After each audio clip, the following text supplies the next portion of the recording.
Good afternoon everyone. स्वागत करती हूँ आप सभी का साध्य पीएससी एकेडमी के इस प्लेटफॉर्म पर। जैसे कि आपको पता है अभी हमारे यहाँ फेस्टिवल चल रहा है। कौन सा फेस्टिवल? गुरुजी तिहार दिख रहा होगा आप लोगों को यहाँ पे थंबनेल में, ठीक है। तो आप लोगों को अभी यहाँ पे जितना ज़्यादा हो सके देखिए इस ऑफ़र का फ़ायदा उठाना है। हमारे यहाँ सारी क्लासेस क्या चल रही है, बिल्कुल निःशुल्क चल रही हैं। तो उस चीज़ का जल्दी से जल्दी बेनिफिट आप ले सकते हैं। देखेंगे जिस प्रकार से यहाँ पे दिख रहा है आपको, है ना, सारी क्लासेस कैसी चल रही है निःशुल्क, यानी कि पीजीटी बायोलॉजी की क्लासेस भी आपको निःशुल्क मिलने वाली है, जिसका प्राइस आपको पता है काफ़ी मतलब किसी के लिए ऐसा हो सकता है कि ज़्यादा भी हो सकता है ना। तो अभी वो प्राइस आपके लिए बिल्कुल ड्रॉप कर दिया गया और ये लास्ट डेट है आज। तो जल्दी से जल्दी आज आप अपना इस चीज़ का फ़ायदा उठा लीजिए और बिना देरी करे हुए आप फटाफट हमारी क्लासेस को ज्वाइन कर लीजिए, ठीक है। चलिए जल्दी से एक बार क्लास में जुड़ जाएंगे और मुझे बताएंगे मैं ऑडिबल विजिबल हूँ, ठीक है। स्टार्ट करते हैं। तो लास्ट हमारी क्लास किस किस चीज़ की हुई थी? 2 क्लासेस हमारी लिविंग वर्ल्ड की हो चुकी थी, ठीक है, जीव जगत यानी कि। तो जीव जगत की हमने पूरी थ्योरी क्लासेस कंप्लीट करी है। अब आज हम उसका एमसीक्यू करने वाले हैं। अगर प्रीवियस क्लासेस नहीं देखी हो तो उसको देख लेना, वो देखोगे तभी एमसीक्यू आप लोग से सॉल्व करते हुए ईजी पड़ेगा, ठीक है। तो कोशिश करिएगा कि जितना ज़्यादा हो सके आप एमसीक्यू सॉल्व करें, अटैम्प्ट करें। साथ में कॉपी पेन लेके बैठे और देखते जाइए कि आपके कितने आंसर करेक्ट हो रहे हैं, कितने नहीं हो रहे हैं। आपको अपना एनालिसिस खुद करना आना चाहिए, ठीक है। तो खुद सेल्फ एनालिसिस करोगे तो आप लोग को चीज़ें आसान लगेगी और समझ में आएगी कि आपकी कहाँ पे जो है वो कमी नज़र में आ रही है, ठीक है, ताकि आप उसको ओवरकम कर सकें। चलिए शुरुआत करते हैं। फिर एमसीक्यू का क्वेश्चन नंबर 1 देखेंगे। लिविंग वर्ल्ड से ही है सारे क्वेश्चंस, तो आप लोग लिविंग वर्ल्ड को अच्छे से पढ़े हैं तो क्वेश्चन बहुत ही आसानी से बनने वाले हैं, बहुत ज़्यादा डिफिकल्ट क्वेश्चन नहीं होने वाले हैं। तो देखिएगा क्वेश्चन नंबर 1 में क्या बोलता है, which category is the most specific in taxonomy, यानी कि वर्गीकी में सबसे ज़्यादा विशिष्ट श्रेणी कौन सी होती है। टेक्सोनॉमी हमने पढ़ा था, ठीक है। टेक्सोनॉमी में हमने 7 उसके मेन टेक्सॉन्स पढ़े थे, है ना, टेक्सा जिसको बोलते हैं। क्या क्या पढ़ा था हमने उसमें, क्या क्या देखी बातें वहाँ पे हमने की थी। टेक्सोनॉमी में सबसे पहले आपको याद रखना है 7 मेन कैरेक्टर्स थे, उनको हम क्या बोलते हैं, टेक्सा ही बोलते हैं। और टोटल 7 टेक्सा में कौन कौन थे उसको हम सीक्वेंस में डिसेंडिंग या असेंडिंग ऑर्डर में याद करते थे, है ना, जिसको हमने निमोनिक से याद किया था केडीसी ऑफ जीएस, ठीक है। क्या याद किया था, केडीसी ऑफ जीएस। यही सीक्वेंस आपको लर्न करना है। इस सीक्वेंस में आपके बहुत सारे क्वेश्चन कवर होने वाले हैं, ठीक है। तो आपको इसमें पूछा क्या है कि कौन सी कैटेगरी है इनमें से जो बहुत ज़्यादा स्पेसिफिक यानी बहुत ज़्यादा विशिष्ट है। सारी की सारी है तो विशिष्ट, लेकिन उन सब की तुलना में सबसे ज़्यादा अधिक यानी मैक्सिमम विशिष्टता किसके पास होगी, ये आपको बताना है, ठीक है। बताएंगे क्या वो किंगडम होगा, फाइलम होगा, क्लास होगा या स्पीसीज, यानी कि जगत, विभाग, वर्ग या जाति। क्या हो जाएगा इसमें आंसर बताएंगे। क्योंकि हमको पता है जैसे जैसे हम नीचे से ऊपर जाते हैं यानी कि स्पीसीज से किंगडम की तरफ मूव करते हैं तो क्या होता है कि यहाँ पे जो जाति की विशिष्टता होती है वो कम होने लगती है। क्योंकि यहाँ पे हम जब किंगडम की बात करते हैं, है ना, तो किंगडम में बहुत सारे वैरायटी के ऑर्गेनिज्म इंक्लूड होते हैं। साथ में वहाँ पे प्लांट, एनिमल, सभी तरह के किंगडम आप देख सकते हो, ठीक है। तो वहाँ पे आप देखेंगे जैसे जैसे हम नीचे आ रहे हैं किंगडम से नीचे स्पीसीज तक, है ना, जब बहुत सारे स्पीसीज़ को हम मिलाते हैं, बहुत सारी स्पीसीज़ को जब हम मिलाते हैं तो हमारा क्या बन जाता है, एक जीनस बन जाता है। यानी कि स्पीसीज़ क्या हो जाती है, हमारी एक विशिष्ट कैटेगरी में आ जाती है, ठीक है। तो आंसर आपका क्या हो जाएगा, ऑप्शन नंबर डी, यानी कि स्पीसीज़ हो जाएगा, ठीक है। क्लियर हो रही है बात। नेक्स्ट देखेंगे, अगला क्वेश्चन देखेंगे क्या बोलता है। यह वर्ग की सहायक पहचानिए जो जंतु नमूनों, कभी कभी जीवाश्मों को भी संरक्षित और प्रदर्शित करता है। मतलब क्या बोल रहा है, आइडेंटिफाई करना है क्या चीज़, टेक्सोनॉमिक एड के बारे में। टेक्सोनॉमिक एड में हमने क्या क्या पढ़ा था, हर्बेरियम फाइल पढ़ी थी, ठीक है, बोटेनिकल गार्डन देखा था, जूलॉजिकल पार्क देखा था, म्यूजियम देखा था, ठीक है, और कुछ मैनुअल्स वगैरह की हो गया, ये सब किस में आते हैं, आपके टेक्सोनॉमिक एड में आते हैं, ठीक है, जिसकी सहायता से हम क्या कर लेते हैं, किसी भी जो ऑर्गेनिज्म है या स्पीसीज़ है उसका हमको एकदम वास्ट वैरायटी में या फिर एकदम इलाबरेट करके उसका अध्ययन हमको करना है ना, डिटेल स्टडीज़ करनी है उसके बारे में, तो उसकी जानकारी हमको यहाँ से मिल जाती है। आ रही है बात समझ? तो टेक्सोनॉमिक एड क्या होता है ये हमको समझ में आ गया, ठीक है। तो अब आपसे क्वेश्चन में यही पूछ रहा है कि हमको वो टेक्सोनॉमिक एड को आइडेंटिफाई करना है, यानी कि पहचानना है, जहाँ पे हम क्या करते हैं, प्रिजर्व करके रखते हैं किसको, एनिमल के स्पेसिमेन को, है ना, और सम टाइम वहाँ पे क्या इंक्लूड रहता है, फॉसिल्स रहता है। तो आप लोग बताएंगे कि ऐसी कौन सी टेक्सोनॉमिक एड है जिसमें हम किसी एनिमल को प्रिजर्व करके रख सकते हैं या एनिमल के फॉसिल्स को प्रिजर्व करके रख सकते हैं। बताएंगे आंसर क्या हो जाएगा, जिसमें एनिमल के स्पेसिमेन को, क्या वो बोटेनिकल गार्डन होता है, क्या वो म्यूजियम होगा, क्या वो हार्बेरियम होगा, या इनमें से कोई ऑप्शन है, आप मुझे चूज़ करके बताएंगे क्या होगा इसका आंसर। क्या वो म्यूजियम हो सकता है, बोटेनिकल गार्डन हो सकता है, हार्बेरिया हो सकता है, या फिर जूलॉजिकल पार्क। देखिए, पहली बात तो यहाँ पे एनिमल स्पेसिमेन की बात किया है, तो एनिमल की बात किया है तो बोटेनिकल गार्डन को तो आप ऐसे ही एलिमिनेट कर दीजिए, ठीक है।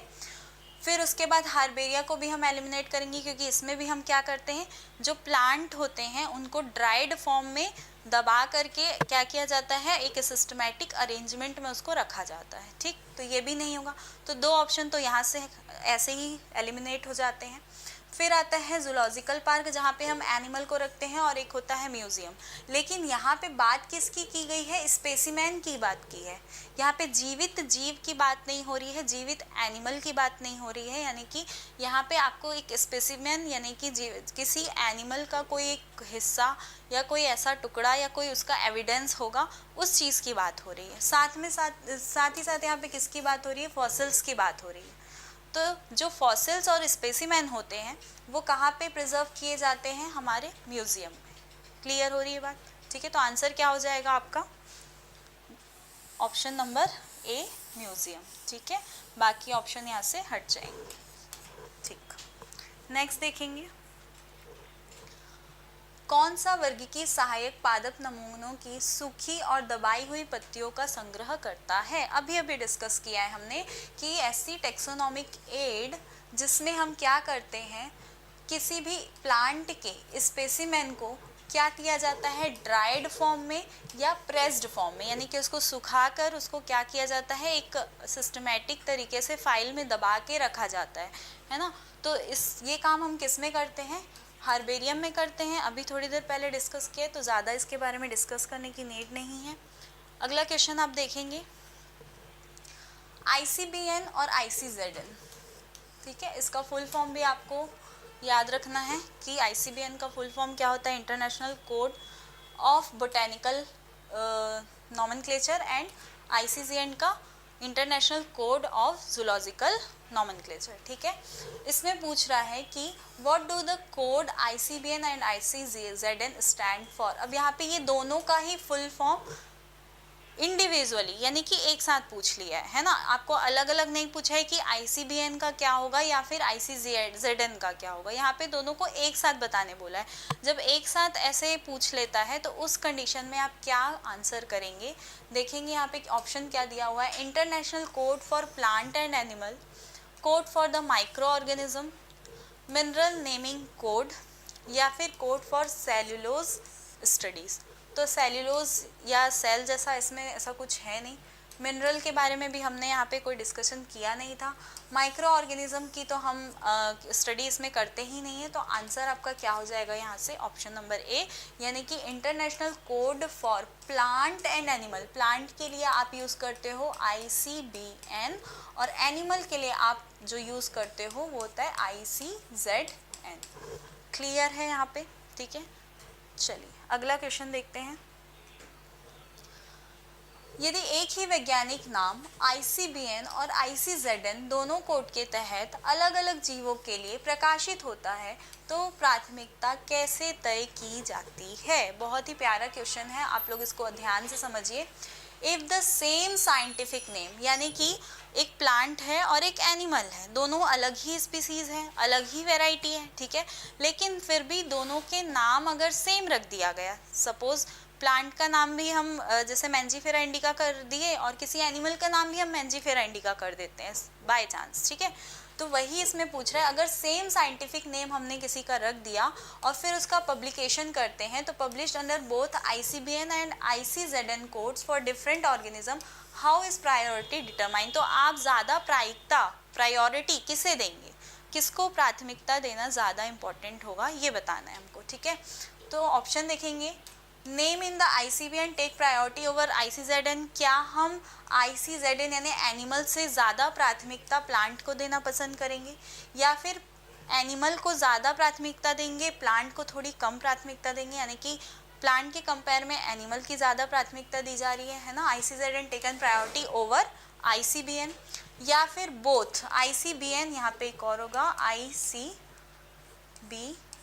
ठीक है, ICZN और ICBN बोथ, ठीक है, यानी कि दोनों को ही हम क्या करेंगे, इंडिपेंडेंटली प्रायोरिटी देंगे उनके किंगडम के स्पेसिफिसिटी के अनुसार, यानी कि उनकी विशिष्टता, उनका जैसे प्लांट के लिए कर रहे हैं तो प्लांट किंगडम में उनकी क्या विशेषता है, और एनिमल किंगडम है तो एनिमल किंगडम में उनकी क्या विशेषता है, उसके अकॉर्डिंग हम यहाँ पे उसकी नेमिंग करेंगे।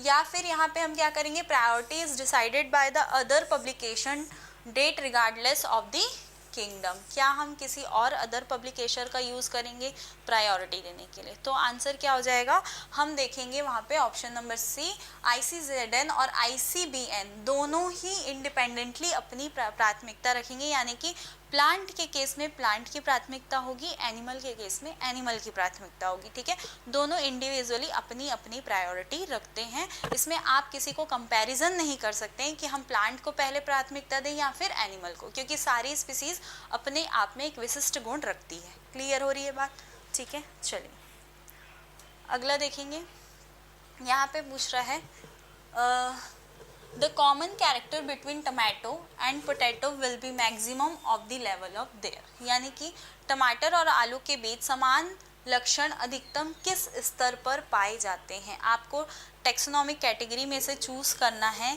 कि इनमें से सबसे ज़्यादा समान लक्षण आपको किस में नज़र आएंगे, ठीक है, बताएंगे। क्या फैमिली होगा, ऑर्डर होगा, डिवीज़न होगा या जीनस होगा। लगभग समान लक्षण कौन से टेक्सोनॉमिक कैटेगरी में आपको सेम नज़र आएंगे, ये बताना है, बताएंगे आंसर। अगेन वही वाली बात आ जाती है, क्या, KDC ऑफ GS, ठीक है। अब यहाँ पे किसकी बात हुई है, कॉमन कैरेक्टर की बात हो रही है टमाटो और पोटैटो में, जिसमें जो कि मैक्सिमम होगा, कहाँ पे आपको सबसे ज़्यादा मैक्सिमम लेवल वहाँ पे देखने को मिलेगा, जहाँ पे आपको स्पेसिफिसिटी मिलेगी। तो दोनों ही प्लांट की कैटेगरी में आते हैं, तो हम जब ऊपर से नीचे आते हैं तो विशिष्टता क्या होती जाती है, बढ़ते जाती है, ठीक है। तो देखेंगे सबसे ज़्यादा विशिष्टता किस में पाई जाती है, स्पीसीज़ में। तो चूंकि यहाँ पे हमारे ऑप्शन में स्पीसीज़ नहीं है तो उसके ऊपर कौन है, जीनस, तो हम आंसर किसको करेंगे, option number D, genus. Clear है यहाँ पे, ठीक है। अगला क्वेश्चन देखेंगे,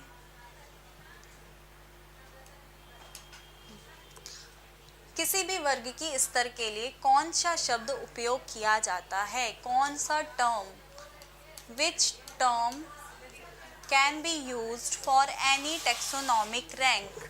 टेक्सोनॉमिक रैंक के लिए कौन सा टर्म हम यूज़ करते हैं, क्लास यूज़ करते हैं, टेक्सॉन यूज़ करते हैं, फैमिली यूज़ करते हैं या फिर कोहॉर्ट यूज़ करते हैं, बताएंगे आंसर। बहुत ही सिंपल क्वेश्चन है, जो आपकी टेक्सोनॉमिक कैटेगरी होती है KDC ऑफ GS। देखो मैं इसको बार बार लिख रही हूँ ना, ताकि आप लोग जब इसको लर्न करो तो एकदम दिमाग में छप जाए कि हमको यही सीक्वेंस लर्न करना है, KDC ऑफ GS। फिर चाहे आपको अप टू डाउन जाना पड़े या फिर डाउन टू अप जाना पड़े, आप दोनों ही कैटेगरी में आप इसको आइडेंटिफाई कर लोगे, ठीक है, सीक्वेंस जमाने के लिए। इसलिए मैं इसको बार बार आप लोग को बता रही हूँ कि इसको ऐसे ही सीक्वेंस में लर्न करना है।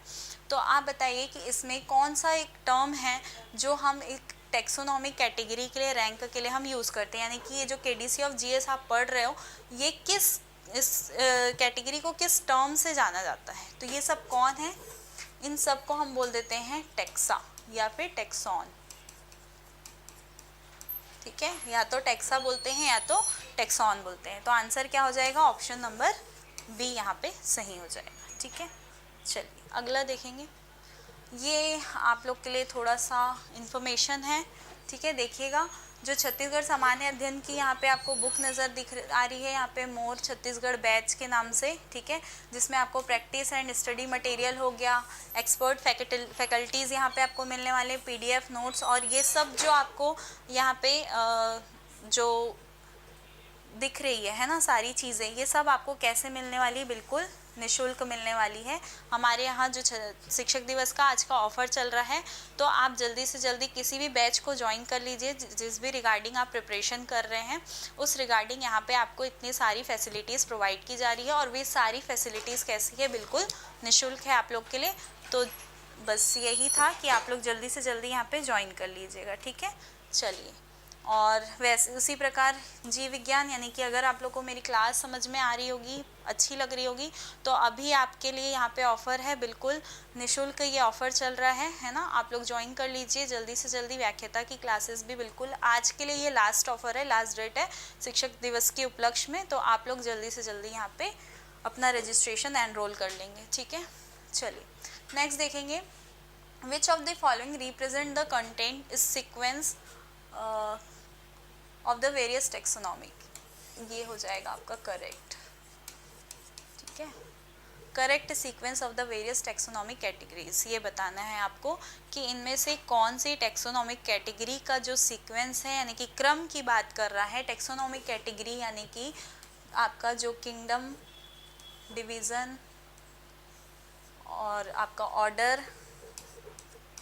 ठीक है, एक मिनट, यहाँ पे क्लास आएगा, फिर ऑर्डर आएगा, फैमिली हो जाएगा, फिर जीनस हो जाएगा, फिर स्पीसीज हो जाएगी। ठीक है, तो ये जो है इसका सीक्वेंस है हमारा। ठीक है, इसी को मैं आपको बार बार बोल रही हूँ कि ये सीक्वेंस बार बार पूछता है। ठीक है, आपको क्वेश्चन में यही पूछा है कि इनमें से कौन सा सीक्वेंस है जो करेक्ट है, उसको ऑर्डर में अरेंज करना है।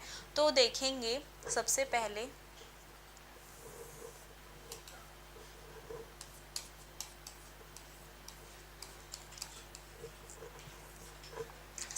कौन है, किंगडम।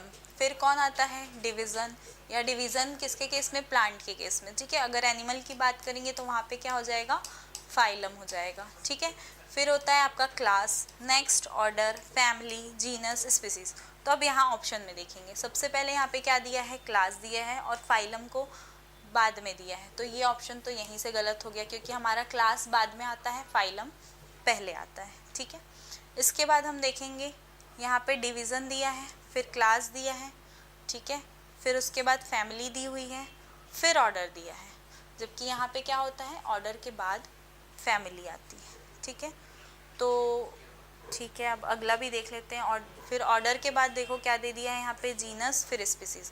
तो अगर नीचे से मैं देखूँ तो स्पीसीज के बाद जीनस। ठीक है, उसके बाद जीनस के बाद फैमिली, जीनस के बाद फैमिली आना चाहिए था।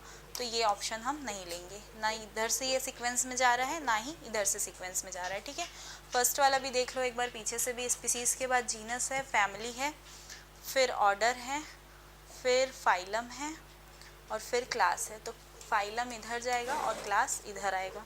तो ये दोनों ऑप्शन तो यहाँ से नहीं होने वाले। अगला देखते हैं, यहाँ पे डिवीज़न है, डिवीज़न के बाद आपका क्लास है, क्लास के बाद ऑर्डर है, ऑर्डर के बाद फैमिली है, फैमिली के बाद जीनस, जीनस के बाद स्पीसीज। अगर इधर से भी देखोगे तो species, genus, family, order, class, division. तो ये ऑप्शन तो आपका करेक्ट बैठ रहा है। अगला देख लीजिए, phylum, order, class, family, genus, species, यहाँ तक तो ठीक है। फिर यहाँ पे ये गड़बड़ कर दिया, तो ये ऑप्शन भी नहीं होगा। तो मतलब आपका सही ऑप्शन क्या हो जाएगा, ऑप्शन नंबर सी। ठीक है, क्लियर है। तो इस प्रकार से आपको एग्ज़ाम में क्या देगा, सीक्वेंस अरेंज करने के लिए देगा। तो आपको जब ये निमोनिक पता होगा तो ही आप उसको अरेंज कर पाएंगे, नहीं तो फिर बाद में रटते रह जाओगे कि पहले आपका किंगडम आएगा कि बाद में फैमिली आएगी कि कब ऑर्डर आएगा, है ना। तो इसलिए इस निमोनिक्स को अच्छे से याद रखिए और उसके हिसाब से आप इस कैटेगरीज को सीक्वेंस में अरेंज करिएगा। ठीक है, चलिए अगला देखेंगे। असेंडिंग और descending arrangement of taxonomic categories is called, यानी कि किसी भी टेक्सोनॉमिक कैटेगरी को बढ़ते या घटते क्रम में जमाने के जो क्रम होता है उसको हम क्या बोलते हैं। क्या हम उसको क्लासिफिकेशन बोलते हैं, क्या हम उसको टेक्सोनॉमी बोलते हैं, या हायरार्की बोलते हैं, या फिर उसको की बोलते हैं? बताएंगे आंसर क्या हो जाएगा? क्या बोला है, क्वेश्चन समझने की कोशिश करिए। किसी भी टेक्सोनॉमिक कैटेगरी, यानी कि जो हम taxonomic category KDC of GS की बात कर रहे हैं, है ना, वो कैटेगरीज को किसी भी बढ़ते या घटते क्रम में जमाने में, ठीक है, जो अरेंजमेंट करते हैं, उस अरेंजमेंट करने के क्रम को हम क्या बोलते हैं? क्या बोलते हैं? हम उसको बोलते हैं हायरार्की।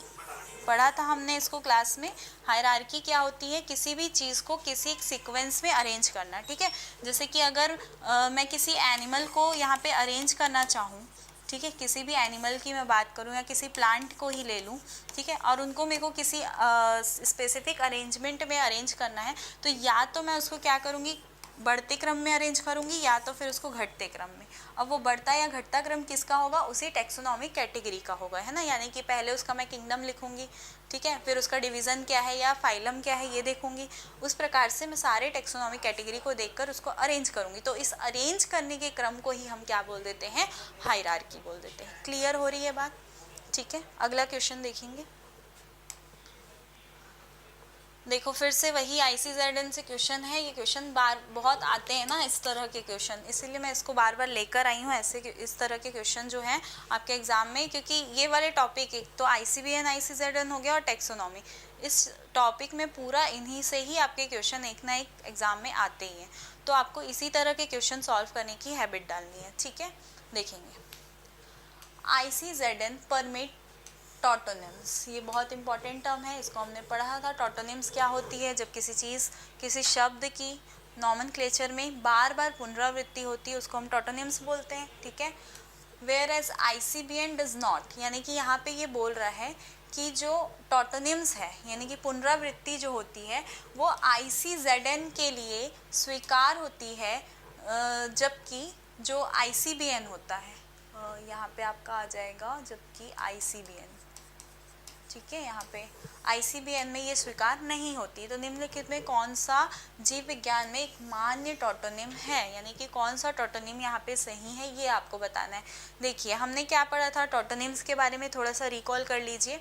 टॉटोनिम्स में हमने सबसे पहले तो ये होता क्या है टॉटोनिम्स, जिसमें हम क्या करते हैं, जो भी नॉमेनक्लेचर होता है, ठीक है, क्या होता है, जो भी नॉमेनक्लेचर होता है, उस नॉमेनक्लेचर में जब कोई नाम दो दो बार रिपीट होता है, जैसे कि मैं रेटस रेटस ले लूँ, ठीक है, रेटस रेटस ले लेती हूँ, ठीक, या फिर नाजा नाजा ले लेती हूँ, ठीक, ये सब क्या है, जैसे डबल रिपीट होने वाले नाम है। और ये नाम किस में रिपीट होते हैं? ये नाम रिपीट होते हैं हमारे एनिमल के लिए, ठीक है। लेकिन अगर मैं प्लांट की बात करूँ तो प्लांट को मैं ऐसे लिख सकती हूँ क्या कि मैं, जैसे मैं मैंगो का ही ले लेती हूँ, तो मैंगो को मैंजीफेरा इंडिका बोलते हैं, ठीक है, मैंजीफेरा इंडिका। तो क्या इस मैंजीफेरा इंडिका को मैं डबल डबल लिख सकती हूँ क्या? तो ये ICBN में अप्लाई नहीं होता। ये प्लांट की कैटेगरी के लिए टॉटोनिम अप्लाई नहीं होता है, पुनरावृत्ति लागू नहीं होती है। लेकिन अगर मैं एनिमल की बात करूँ तो एनिमल में पुनरावृत्ति की जा सकती है, ठीक है। तो यहाँ पे आपको क्वेश्चन में यही पूछ रहा है कि इनमें से जो ऑप्शन दिए हैं, ये कौन सा ऑप्शन है जो टॉटोनिम्स को फॉलो कर सकता है। तो देखेंगे, रेटस रेटस करेगा क्या? हाँ बिल्कुल करेगा। रेटस रेटस किसके लिए नाम होता है? रेट के लिए, जो क्या है, एक एनिमल की कैटेगरी है, ठीक है। तो ये आपका टॉटोनिम्स को फॉलो करता है। मैंजीफेरा मैंजीफेरा नहीं होगा क्योंकि ये प्लांट हो जाता है। रोज़ा रोज़ा रोज़ के लिए ये भी नहीं होगा, ये भी प्लांट हो जाता है। सोलेनम जो कि पोटैटो की फैमिली में आता है, ठीक है, तो ये भी नहीं होगा, ये भी प्लांट हो जाता है। तो प्लांट में ये चीज़ अप्लाई नहीं होने वाली है, केवल किस में अप्लाई होगी? एनिमल के लिए। क्लियर है इतनी बातें? चलिए अगला देखेंगे। The book Genera Plantarum was return by, Genera Plantarum जो बुक है वो कौन से साइंटिस्ट ने लिखी थी, ये बताना है। क्या वो एंगलर एंड प्रांटल है, या फिर बेंथम एंड हुकर है, या फिर बेसी है, या फिर यहाँ पे हुचिनसन? बताएंगे, हुचिनसन। कौन से होंगे साइंटिस्ट जिन्होंने इस बुक को लिखा था, ये क्वेश्चन आपके लिए इम्पॉर्टेंट हो जाता है। साइंटिस्ट के नाम एग्जाम में पूछे जाते हैं, ठीक है। जेनेरा प्लांटेरम नाम की बुक किसने लिखी थी, बताएंगे आंसर। देखते ही आंसर बनने वाला होना चाहिए ये, बेंथम एंड हुकर। इस तरह के जो क्वेश्चन होते हैं नेमिंग वाले, यानी साइंटिस्ट के जो नेम होते हैं, वो आपको अगर पता है तो ही आप उसको करेक्ट करिएगा, अगर नहीं पता है तो बिल्कुल आप उसको स्किप करके आगे चलिए, क्योंकि अगर गलती से वो चीज़ गलत हो गई तो वो फिर माइनस मार्किंग में चले जाएगी, है ना, तो वो लॉस वाली चीज़ हो जाती है। तो कोशिश करिएगा या तो आपको साइंटिस्ट का नाम एकदम टू द पॉइंट याद होना चाहिए, और अगर नहीं है तो बिल्कुल आप उसको स्किप करके चलिए, क्योंकि ये ऐसे क्वेश्चन होते हैं जिनको देखते ही तुरंत आंसर आना चाहिए, और नहीं आ रहा है तो बिल्कुल छोड़ दो, है ना। रिस्क हमको यहाँ पे नहीं लेना है, तो ये रिस्क बेस्ड क्वेश्चन होता है, तो थोड़ा सा इसमें केयरफुल रहना होता है। चलिए अगला देखेंगे। सेलेक्ट द मिसमैच पेयर, गलत जोड़ी को हमको चुनना है। ये क्या हुआ, यहाँ पे तो क्वेश्चन ही गायब हो गया है। चलिए इसको स्किप करते हैं, इसमें क्वेश्चन ही गायब हुआ है। मैं देख के बताती हूँ, फिर नहीं तो कौन सा क्वेश्चन होगा। अगला देख लेते हैं। वैसे इसमें मिसमैच पेयर की मैं बात करूँ तो ये देख सकते हैं, Panthera belongs to the class Mammalia. हाँ, यहाँ से आप देख सकते हो, देखेंगे मिसमैच पेयर को बताना है इसमें। जैसे कि यहाँ पे पैंथेरा दिया है, ये कहाँ से बिलोंग करता है, स्तनधारी वर्ग से संबंधित है, तो बिल्कुल सही बात है। पैंथेरा कौन होता है, एक एनिमल होता है, यानी कि इसको हम लॉयन की कैटेगरी में लेते हैं, ठीक है। और लॉयन एनिमल में आता है, और किस तरह का एनिमल होता है, मैमल्स होता है, ठीक है। तो ये मैच तो बिल्कुल करेक्ट है, तो इसको अपन ले सकते हैं कि हाँ ये सही है। हमको पूछा क्या है, मिसमैच, यानी कि गलत बोला है, तो ये तो नहीं होगा, ठीक है। फिर बोला है मस्का डोमेस्टिका। मस्का डोमेस्टिका क्या है, एक मक्खी का नाम होता है। कौन सी मक्खी होती है, हाउस फ्लाई, जो हमारे घर में भिन भिन आते रहती, ठीक है, हाउस फ्लाई, उसी को बोलते हैं क्या, मस्का डोमेस्टिका। तो क्या है, the common house lizard and reptile बोल दिया, यहाँ पे तो लिजार्ड बोल दिया। लिजार्ड तो कॉमन हमारी जो होती है, जिसको हम वॉल लिजर्ड बोलते हैं, वो अलग हो जाती है रेप्टाइल्स की कैटेगरी में, तो ये तो हमारा नहीं होगा, ये मिसमैच है। तो क्वेश्चन में तो हमको यही बोला था कि जो गलत है उसको चुनना है, तो यही सही है, क्योंकि गलत को ही पूछा है। बाकी पेट्यूनिया, ये आपके सोलिनेसी फैमिली से बिलोंग करता है, बिल्कुल सही बात है। और आपका सोलेनम ट्यूबरोसम डाइकोटिलेडोन्स प्लांट होता है, द्विबीजपत्री पौधा, ये भी बिल्कुल सही है। तो आपका आंसर क्या हो जाएगा, ऑप्शन नंबर बी, क्योंकि यहाँ पे गलत जोड़ी बतानी थी, यही हमारी गलत जोड़ी है। ये हमारी याद रखना, मस्का डोमेस्टिका कौन है, हाउस फ्लाई, ना कि कोई हाउस लिजर्ड, ठीक है। चलिए आगे बढ़ेंगे। Taxonomically known number of species, वर्ग की रूप से ज्ञात प्रजातियों की संख्या है, बताइए। टेक्सोनॉमी के अनुसार पूरे वर्ल्ड में स्पीसीज़ का जो नंबर होता है वो कितना होता है, ये हमको बताना है। देखिए याद करिए, ये वाला अगर आप लोगों ने प्रीवियस लेक्चर देखा है तो जब लेक्चर में मैंने बताया था कि अगर वो टेक्सोनॉमिक के नाम से पूछ रहा है स्पेसिफिकली, तब आप उसमें क्या नंबर सेलेक्ट करने वाले हो, और अगर वो बायोडाइवर्सिटी के एस्पेक्ट में पूछ रहा है तब उसमें क्या नंबर सेलेक्ट करने वाले हो, ठीक है। यहाँ पे तो क्वेश्चन में क्या बता दिया, टेक्सोनॉमिकली पूछा है ना। तो टेक्सोनॉमिकली हमने पढ़ा था कि पूरे लिविंग वर्ल्ड में पूरी जो स्पीसीज़ की जो वैरायटी होती है लगभग अभी तक कितनी काउंट की गई है, क्या वो 1.7 बिलियंस है, या फिर 1.7 लाख है, या 5.30 मिलियन है, या फिर 1.7 मिलियन है। क्या होगा आंसर, बताएंगे जल्दी से। ठीक है, क्या हो जाएगा इसका आंसर आपका, ऑप्शन नंबर डी। ये भी आपका तुरंत देख के बनाने वाला आंसर है, हमको पता है, हमने पढ़ा है क्या, 1.7 मिलियन, ठीक है। तो ये नंबर आपको बिल्कुल ऐसा ही to the point as it is याद रखना है। इसका थोड़ा सा भी आप पॉइंट इधर उधर करके नहीं कर सकते, क्योंकि जो डेटा है वो फिक्स्ड है, ठीक है। वही चीज़ अगर यहाँ पे बायोडाइवर्सिटी बोल देता, यहाँ पे क्या बोला है, टेक्सोनॉमिकली बोला है, ठीक है। अगर टेक्सोनॉमिक की जगह वहाँ पे वो क्या पूछता कि बायोडाइवर्सिटी के अकॉर्डिंग क्या है, तब आप वहाँ पे क्या यूज़ करते, 1.5 मिलियन, उसमें आपने पढ़ा है ना 1.5 मिलियन होता है, ठीक है। चलिए अगला देखेंगे।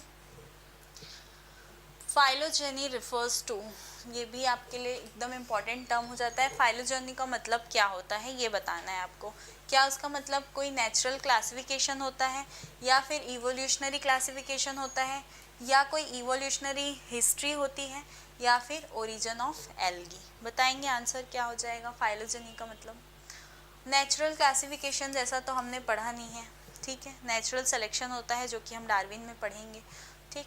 इवोल्यूशनरी क्लासिफिकेशन, इवोल्यूशनरी क्लासिफिकेशन में कोई इवोल्यूशन तो हमने नहीं पढ़ा। इवोल्यूशनरी हिस्ट्री, बिल्कुल इवोल्यूशनरी हिस्ट्री हो सकती है, क्योंकि हमने फाइलोजेनी जब पढ़ा था तो वहाँ पे ये चीज़ डिस्कस की थी। फाइलोजेनी का एक्चुअल मतलब क्या होता है, जो इवोल्यूशनरी हिस्ट्री होती है ना, यानी कि अगर कोई स्पीसीज़ या कोई ऑर्गेनिज्म, चाहे वो एनिमल हो या प्लांट हो, ठीक है, जो भी है, उसकी हम क्या देखते हैं, पहले हिस्ट्री देखते हैं कि वो कौन से एंसेस्टर यानी उसके पूर्वज कौन रहे होंगे, कौन से पूर्वज से वो मिलके बना हुआ है, या फिर वो इवॉल्व होके कैसे आया है, किस तरह से उसमें इतना सारा इवोल्यूशन होके डेवलपमेंट हुआ है, किस तरह का परिवर्तन उसमें देखने को मिला है। ये सारी हिस्ट्री की जो स्टडी करते हैं उसी को हम क्या बोल देते हैं, फाइलोजेनी। इसलिए क्या हो जाएगा आपका correct answer option number C, evolutionary history, ठीक है।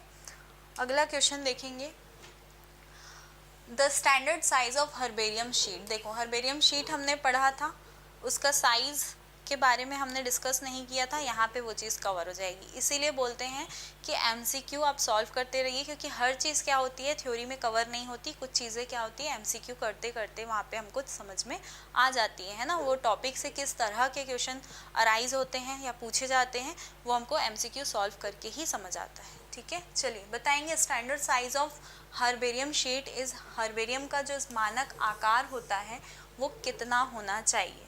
11.5 से 16.5 होना चाहिए, ठीक है। 15.5 से या फिर 16.5, 18.5 is to 10.5 and 20.5 is to 21.5। बताएंगे करेक्ट आंसर क्या होगा इसका, ठीक है।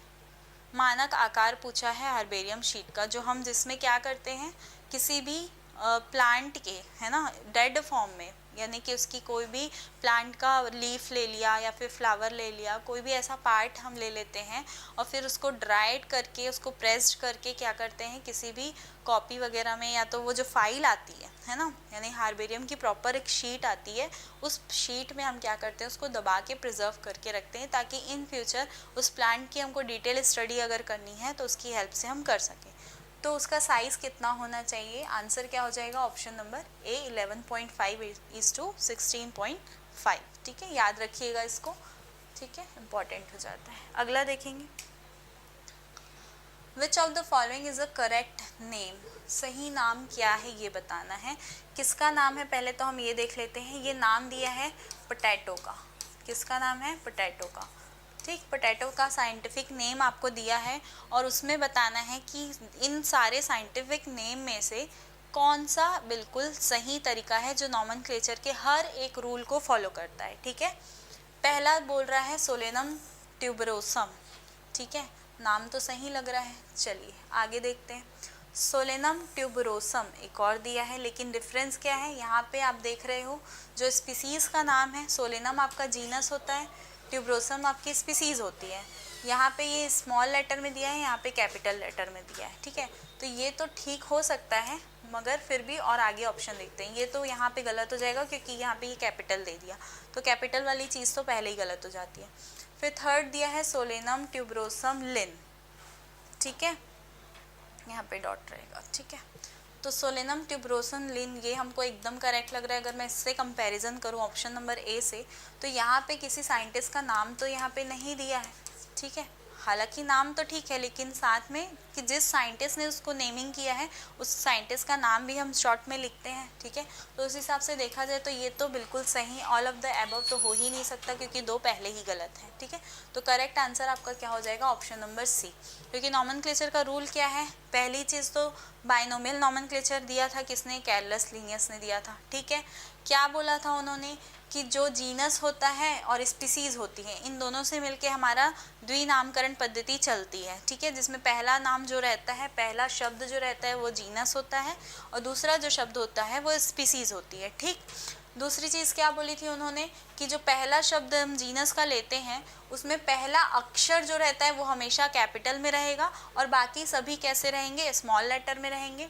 उसके बाद फिर अगली बात क्या बोली थी कि जो साइंटिस्ट का नाम होता है उसको हम क्या करते हैं, नाम के ख़त्म होते ही लास्ट में उस साइंटिस्ट का नाम शॉर्ट एब्रीवेशन में हम उसको लिखते हैं। ठीक, अगली बात उन्होंने क्या बोली थी, अगर हम उसको हैंड रिटन या फिर टाइप करके लिखते हैं तो नीचे क्या लगाते हैं, अंडरलाइन लगाते हैं। ठीक है, किसमें, वो भी सेपरेटली, जीनस और आपके स्पीसीज के नीचे अंडरलाइन करते हैं। ठीक, और अगर हम उसको प्रिंट करवाने के लिए स्पेसिफिकली निकलवाना है उसको प्रिंट आउट, तो उसके लिए हम क्या करेंगे, उसको इटैलिक फॉर्म में कन्वर्ट करेंगे। ठीक है, इतनी बातें हमने नॉमेनक्लेचर में पढ़ी थी। ठीक, चलिए आगे देखेंगे। Read the given statement and select the correct option. Statement based question है, आजकल का बोलना चाहिए ट्रेंडिंग क्वेश्चन है ना, सबसे ज़्यादा ट्रेंड में यही चलता है। कथन एवं कारण, असर्शन रीजन भी बोलते हैं जिसको, है ना। देखेंगे क्या बोल रहा है statement. First, each different kind of plant, animal और organism can be observe represent a species, यानी कि प्रत्येक अलग अलग प्रकार का पादप जंतु जीव जिसे देखा जा सकता है एक प्रजाति को दर्शाता है। बिल्कुल सही बात बोल रहे हैं। ठीक है, स्टेटमेंट 1 में तो कोई दिक्कत नहीं है कि जितने भी प्रकार के एनिमल ऑर्गेनिज्म होते हैं, है ना, उनको देखा जाता है, वो सब की अपनी खुद की प्रजाति होती है। अगर मैं प्लांट की बात करूँ तो प्लांट की अपनी प्रजाति है, एनिमल की बात करूँ तो एनिमल की अपनी प्रजाति है, या किसी अदर ऑर्गेनिज्म की बात करूँ तो हर एक ऑर्गेनिज्म की अपनी खुद की क्या होती है, एक स्पीसीज या प्रजाति होती है।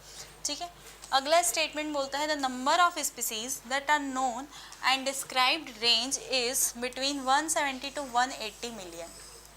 तो ये तो गलत बात हो गई, है ना, यानी कि ज्ञात और वर्णित प्रजातियों की संख्या, यानी कि अभी हमने थोड़ी देर पहले क्वेश्चन सॉल्व किया जिसमें हमने पढ़ा था कि पूरे ऑल ओवर द वर्ल्ड में अभी तक ज्ञात स्पीसीज की संख्या कितनी है, 1.7 मिलियन। ठीक है, यानी और आपके जो स्टैंडर्ड डेटा की मैं बात करूँ तो स्टैंडर्ड डेटा कितना है, 1.7 से 1.8 मिलियन बोलते हैं। कितना होता है, 1.7 से 1.8 मिलियन। ठीक है, तो ये वाला स्टेटमेंट तो यहीं पे गलत हो जाएगा। तो यहाँ से हमको क्या समझ आया, आपका स्टेटमेंट 1 सही है लेकिन स्टेटमेंट 2 रॉन्ग है। कौन सा ऑप्शन हो जाएगा, ऑप्शन नंबर, कथन एक और दो कथन, ये ऑप्शन नंबर सी आपका यहाँ पे सही हो जाएगा। ठीक है, क्लियर है।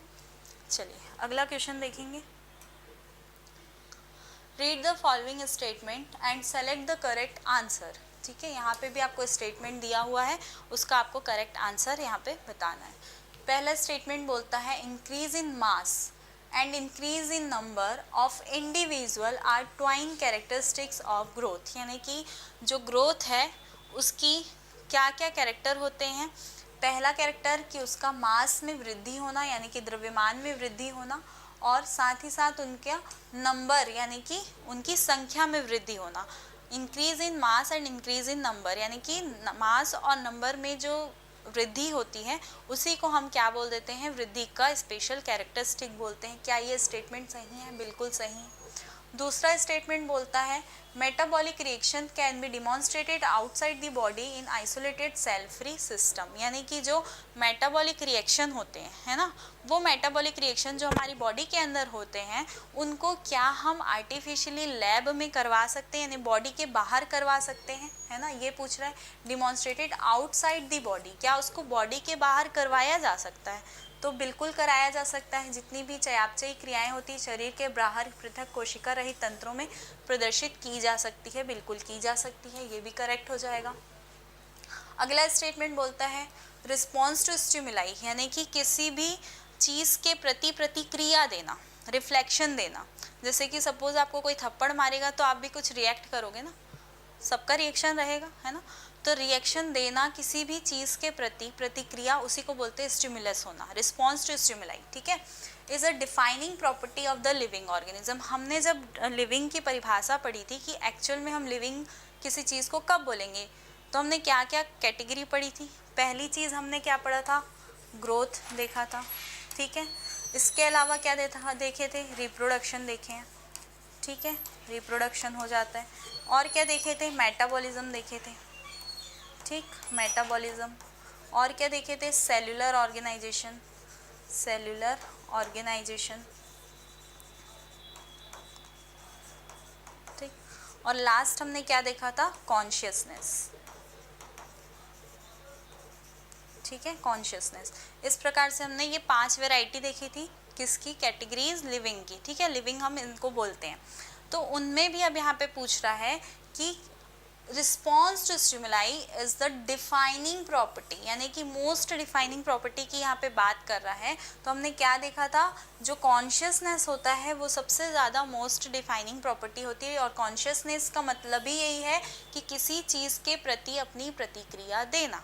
ठीक, तो ये वाला ऑप्शन भी आपका क्या हो जाएगा, करेक्ट हो जाएगा, यानी कि तीनों ही ऑप्शन आपके सही हैं। तो ऑप्शन देख लेंगे किसमें तीनों दिया है, ऑप्शन नंबर डी।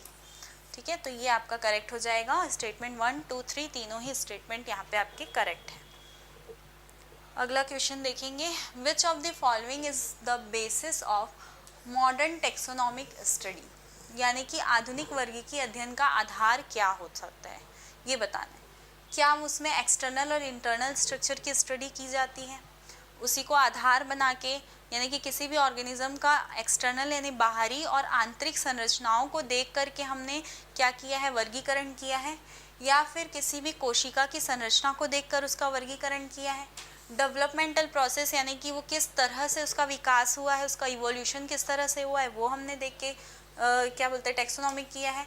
और फिर अगला बोलता है ecological information of the organism, क्या हमने उसका इकोलॉजिकल इंफॉर्मेशन कि उसका हैबिटाट कैसा है, इकोसिस्टम कैसा है, उसके हिसाब से हमने आधुनिक वर्गीकरण को प्रस्तुत किया है। बताएंगे आंसर करेक्ट क्या हो जाएगा। एक्सटर्नल इंटरनल फीचर्स तो बिल्कुल करेक्ट है। सेल का स्ट्रक्चर भी हम देखते हैं, डेवलपमेंट प्रोसेस भी हम देखते हैं, और उसके हैबिटाट को भी हम देखते हैं, यानी कि यहाँ पे हम चारों ऑप्शन यहाँ पे क्या हो जाएंगे, करेक्ट हो जाएंगे। देखेंगे स्टेटमेंट 1, 2, 3, 4 किस में दिया है, ऑप्शन नंबर डी ये आपका करेक्ट हो जाएगा। ठीक है, अगला ये हमारा लास्ट क्वेश्चन है, फिर उसके बाद आज की क्लास यहीं हम ओवर करेंगे।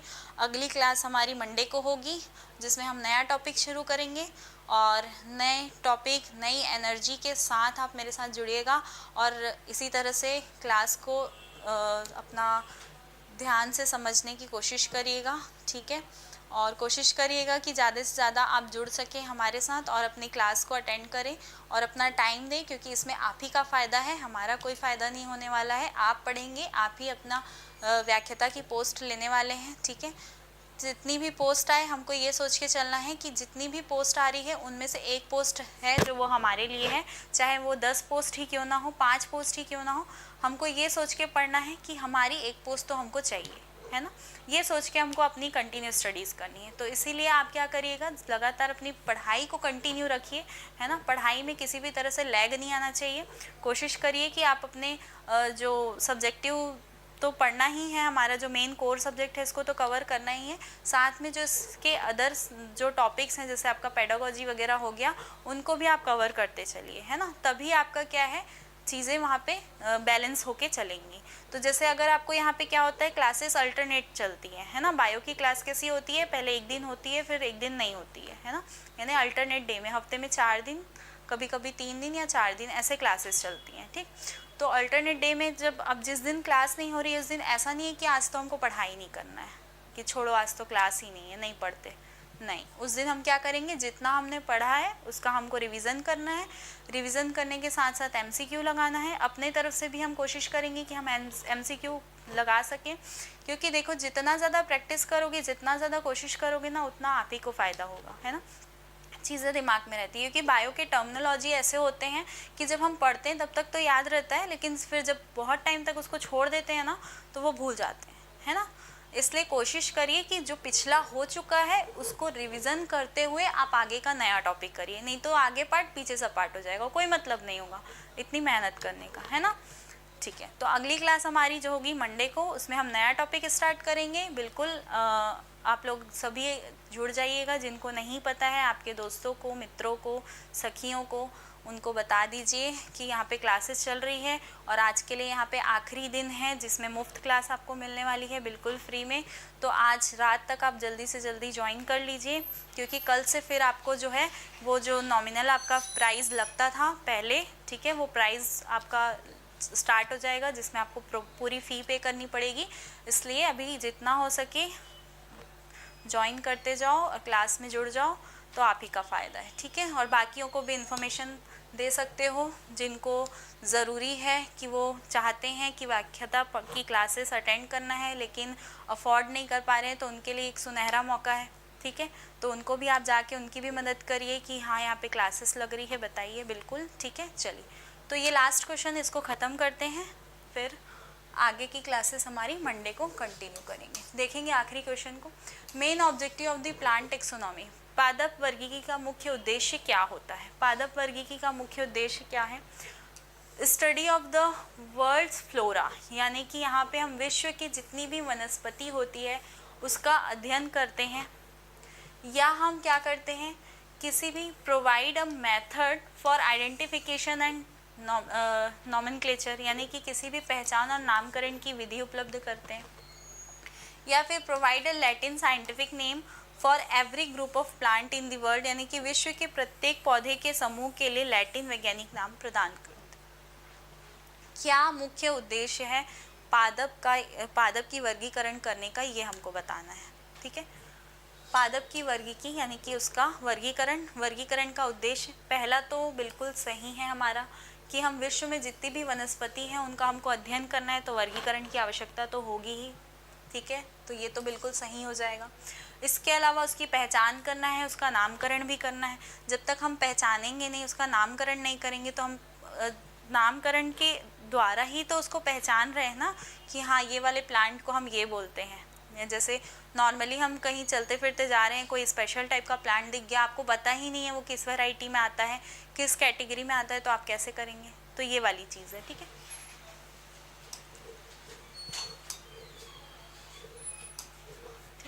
तो यहाँ पे ये वाला भी ऑप्शन आपका करेक्ट हो जाएगा।